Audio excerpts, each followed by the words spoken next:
बैठा आईटी वाला बेचारा रोने वाली शक्ल बनाकर बोला, बॉस मैंने कुछ नहीं किया, कंप्यूटर अपने आप चल रहा है, लगता है वायरस आ गया है। इससे पहले कि वो लोग भाग दौड़ करके सिस्टम की केबल निकालते, बड़ी स्क्रीन पर अचानक खून जैसे लाल रंग में कुछ शब्द लिखकर आए। चोर की कब्र पर लिखा संदेश, ओरिजिनलिटी मर चुकी है क्योंकि तुम्हारी औकात सिर्फ कचरा उठाने की है। उसके तुरंत बाद स्क्रीन काली हो गई और फिर सब कुछ नॉर्मल हो गया। लिन चैन नीचे आराम से बैठा था। अपने इस काम को छुपाते हुए उसने आराम से अपना फोन जेब में डाला और सू वैंकिंग की दी हुई एक मिंट कैंडी निकालकर चबाने लगा। ये ब्रॉडकास्ट फेल हो गया? सू वैंकिंग उस स्क्रीन को हैरानी से देखती रह गई। उसके सीने में दबा हुआ सारा गुस्सा एकदम गायब हो गया। इसको कहते हैं माहौल बनाना, लिन चैन ने कैंडी को चबाते हुए कहा। देखो उस प्रोफेसर जैंग को, उसका चेहरा हरा पड़ चुका है। एकदम सही। पैनल में बैठा प्रोफेसर जैंग ऐसे कांप रहा था जैसे कांटे पर बैठा हो। उसने पैसे खाए थे और तियानशैंग कैपिटल को सबसे ज्यादा मार्क्स देने वाला था, पर अब चोरी का प्रूफ पूरी तरह सैकड़े लोग के सामने खुल चुका था। अगर अब वो तियानशैंग का साथ देता तो कल सुबह तक उसकी सारी इज्जत कचड़े में मिल जाती। प्रोफेसर जैंग ने जबरदस्ती अपनी हिम्मत जुटाई और माइक उठाया। तियानशिंग कैपिटल के प्रोजेक्ट पर बहुत बड़े सवाल उठ रहे हैं, इसलिए इनका फैसला होल्ड पर रखा जाता है। अगला नंबर सू ग्रुप। जाओ युटियान किसी हारे हुए कुत्ते की तरह स्टेज से नीचे उतरा। जब वो लिंचन के पास से गुजरा तो उसकी नजर किसी जहरीले सांप जैसी थी। लौंडे, ये सारा खेल तूने खेला है ना, तू वेट कर, एक बार इस गेट के बाहर निकल, सड़क पर तेरी लाश ना बिछा दूं तो मेरा नाम बदल देना। लिंचन ने सर उठाकर देखा तक नहीं। क्या ऐसे भीख मांगते हैं किसी से? अपने पास एक्स्ट्रा टिश्यू पेपर रख लेना, कहीं तू रोता हुआ बहुत बुरा ना लगे। सू वैंकिंग ने एक गहरी सांस ली और खड़ी हो गई। इस वक्त पूरे हॉल की नजर उसी पर थी। कुछ लोगों को हमदर्दी थी, कुछ मजा ले रहे थे और कुछ को शक था। आखिर अभी जो चोरी का तमाशा हुआ था उसके बाद सब ये देखने को पागल थे कि अब सू ग्रुप नया क्या दिखाने वाला है। सू वैंकिंग स्टेज पर चढ़ी। उसके हाथ में कोई पेन ड्राइव नहीं थी, ना ही कोई पेपर था। वो बस आराम से स्टेज के ठीक बीच में जाकर खड़ी हो गई। लाइट उसके ऊपर पड़ रही थी। वो ऐसी लग रही थी जैसे कोई रानी अपना ताज पहनने वाली हो। सभी मेहमान। सू वैंकिंग की आवाज एकदम ठंडी और मजबूत थी। अभी अभी आप सबने एक प्रोजेक्ट देखा जिसका नाम सिटी ओएसिस था। बिल्कुल सही, वो हमारे सू ग्रुप का एक रिजेक्टेड कचरा था। और हमने उसे कचरा क्यों बना दिया? क्योंकि वो डिजाइन बहुत पुराना और बैकवर्ड है।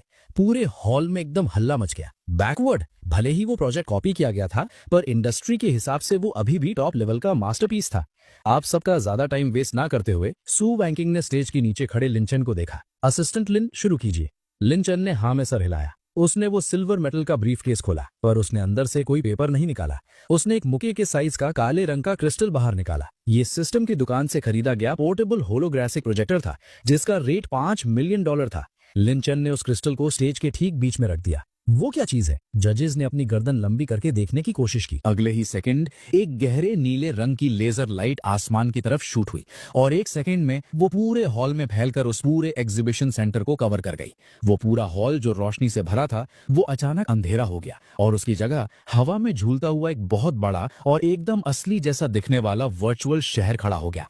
अब वहां कोई पीपीटी नहीं चल रही थी, ना ही कोई नॉर्मल फोटो थी। वहां बैठा हर इंसान जैसे टाइम ट्रैवल करके एक साइबर पंक स्टाइल वाले फ्यूचर शहर के ठीक बीच में खड़ा था।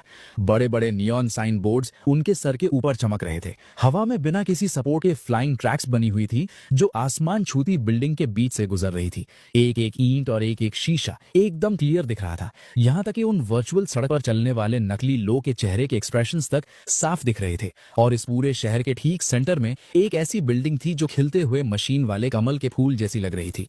वो बिल्डिंग धीरे धीरे घूम रही थी। ये था सू ग्रुप का नया प्रोजेक्ट, पुनर्जन्म लोटस। बाप रे, ये कौन सी टेक्नोलॉजी है? बिना चश्मे वाला 3D? नहीं, ये होलोग्राफिक प्रोजेक्शन है। मैं सपना तो नहीं देख रहा। ये क्या हॉलीवुड की मूवी चल रही है? ये डिजाइन तो दिमाग फाड़ने वाला है। इसके आगे वो इनका सिटी ओएसिस तो किसी गांव के टॉयलेट जैसा लग रहा है। पूरे हॉल में पागल जैसा हल्ला मच गया। मीडिया वालों ने पागल की तरह कैमरा के बटन दबाने शुरू कर दिए। फ्लैशेस की रोशनी ने उस पूरे हॉल को दिन की तरह चमका दिया। सू वैंकिंग उस बड़े से वर्चुअल कमल के फूल के बीच में खड़ी थी। वो किसी परी जैसी लग रही थी। उसने अपना हाथ आगे बढ़ाया और उस हवा में लटकती स्क्रीन को हल्के से छुआ। पूरी की पूरी बिल्डिंग अचानक खुलकर अलग अलग हिस्सों में बट गई। वो दिखा रही थी कि बिल्डिंग के अंदर का बिजनेस और नेचर का इकोसिस्टम कितना जबरदस्त था। हम फ्यूचर के रूल्स नहीं बनाते। सू वैंकिंग की आवाज पूरे हॉल में 3D साउंड की तरह गूंज रही थी। हम फ्यूचर को क्रिएट करते हैं।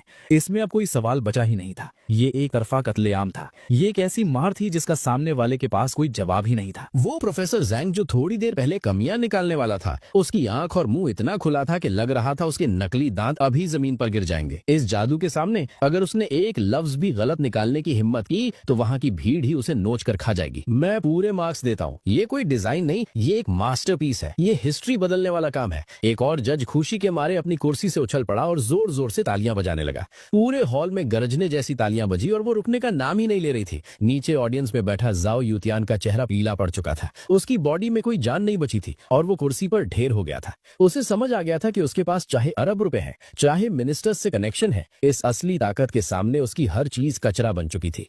हम जीत गए। सू वॉन्किंग नीचे चिल्लाती भीड़ को देख रही थी, उसकी आंखें हल्की लाल हो गई थी। उसने लिन चैन की तरफ देखा। वो आदमी स्टेज के कोने में अंधेरे में आराम से टेक लगाकर खड़ा था। उसके हाथ में वही 5 मिलियन वाला क्रिस्टल था जिससे वो खेल रहा था। उसने सू वॉन्किंग को देखकर आंख मारी और हटी हट में बोला, मालकिन कमाल कर दिया। बिडिंग पूरी हुई। सू ग्रुप ने 100% मेजॉरिटी के साथ उस फ्यूचर सिटी प्रोजेक्ट को अपने नाम कर लिया। जैसे ही ये खबर मार्केट में पहुंची, सू ग्रुप की वो शेयर मार्केट वैल्यू जो पूरी तरह डूब चुकी थी, उसने एक सीधी लकीर मारी और सीधा अपर सर्किट हिट कर दिया। एग्जीबिशन सेंटर के बाहर सू वॉन्किंग को सैकड़ों मीडिया वाले और रिपोर्टर्स ने घेर रखा था। सू मैडम, बोलिए ना, क्या वो होलोग्राफिक टेक्नोलॉजी आपकी कंपनी ने खुद बनाई है? उस डिजाइन प्रोजेक्ट का मेन डिजाइनर कौन है? क्या आप उनसे मिलवा सकती हैं? सू वॉन्किंग भीड़ को चीरते हुए आगे आई और इधर उधर नजर दौड़ाने लगी। वो लिन जेन को ढूंढ रही थी, पर वो सबसे बड़ा हीरो इस वक्त वहां से गायब था। एग्जीबिशन सेंटर के पीछे वाली एक पतली गली में मैं दीवार से टेक लगाकर आराम से सिगरेट पी रहा था। मेरे ठीक सामने 2 लोग जमीन पर घुटने के बल बैठे थे। एक तो वो जिसका चेहरा सूजकर बंदर जैसा हो गया था, ली हाओ, और दूसरा जो डर के मारे थर थर कांप रहा था, जाओ यूतियान। और उनके चारों तरफ काले सूट और डार्क ग्लासेस पहने 10-12 भयंकर तगड़े बाउंसर्स खड़े थे। उनका लीडर वही लोन शार्क ब्रदर हु था जो कल ही मेरी शरण में आया था। अब वो मेरी सिक्योरिटी टीम का कैप्टन बन चुका था।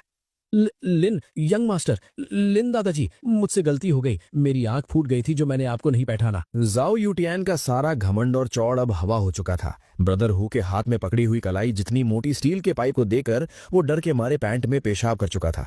आप मुझे माफ कर दीजिए, मैं जाओ फैमिली का अकेला वारिस हूँ। आपको कितना पैसा चाहिए मैं दूंगा। मैंने सिगरेट का धुआं हवा में छोड़ा। नीचे बैठकर अपने करोड़ के लेदर शूज से मैंने जाओ यूटियान के चेहरे को हल्के से थपथपाया। पैसा? तुझे लगता है मेरे पास पैसे की कमी है? मुस्कुराते हुए जेब से एक चेक बाहर आया, उस पर कुछ नंबर्स भरे और सीधा उसके मुंह पर फेंक कर मारा। ये ले 10 मिलियन। ये तेरे उस डायलॉग का कंपनसेशन है जो तूने मुझे डिलीवरी बॉय बोलकर मेरी बेइज्जती की थी। पर हाँ, ये मैं तुझे दे नहीं रहा। जाओ यूटियान ब्लैंक हो गया। मैं कंपनसेशन दूंगा। बिल्कुल, मुझे पैसे की कमी नहीं है, पर मुझे बिल्कुल पसंद नहीं जब कोई मेरा उधार रखता है। मेरी आंख में मौत जैसी ठंडक छा गई। ब्रदर हु, जरा जाओ बॉस को सिखाओ कि उधार की रसीद कैसे लिखते हैं, और हाँ, इंटरेस्ट रेट वही लगाना जो ये मकाओ के कसीनों में हारने पर देता है। जी बॉस, आप बेफिक्र रहिए, ये बिजनेस मेरा बहुत पुराना है। ब्रदर हु किसी शैतान की तरह हंसते हुए उसके पास गया। वहां से उठकर पीछे से आती उनकी चीख और रोने की आवाज को इग्नोर करके मैं गली से बाहर निकल आया। बाहर आते ही फोन पर सू वैंकिंग का कॉल चमका। लिंचन, तुम कहाँ हो? सक्सेस पार्टी शुरू होने वाली है। तुम मेन हीरो हो, तुम नहीं आओगे तो मैं पार्टी शुरू